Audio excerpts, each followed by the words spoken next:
এবার যে খবরের দিকে আমরা নজর রাখবো, শ্রীনগরের নিখোঁজ বিএসএফ জওয়ান, বিএসএফ এর হেডকোয়ার্টার থেকে নিখোঁজ বিএসএফ জওয়ান। আমরা ডিটেইলসে জানবো।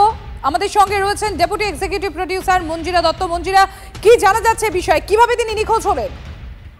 দেখো সম্প্রতি এখনো পর্যন্ত আমাদের কাছে যে খবর এসে পৌঁছেছে সেটা হচ্ছে বিএসএফ অর্থাৎ বর্ডার সিকিউরিটি ফোর্স তার একজন জওয়ান হেডকোয়ার্টার শ্রীনগরের হেডকোয়ার্টার থেকে মিসিং, তাকে খুঁজে পাওয়া যাচ্ছে না। খুব স্বাভাবিকভাবেই ধরো অপারেশন সিঁদুর, তারপরে অপারেশন মহাদেব এবং অপারেশন শিবশক্তি যখন চলছে, সেরকম একটা সময় এরকম একজন জওয়ানের নিখোঁজ হয়ে যাওয়া খুব স্বাভাবিকভাবেই চাঞ্চল্য ছড়িয়েছে।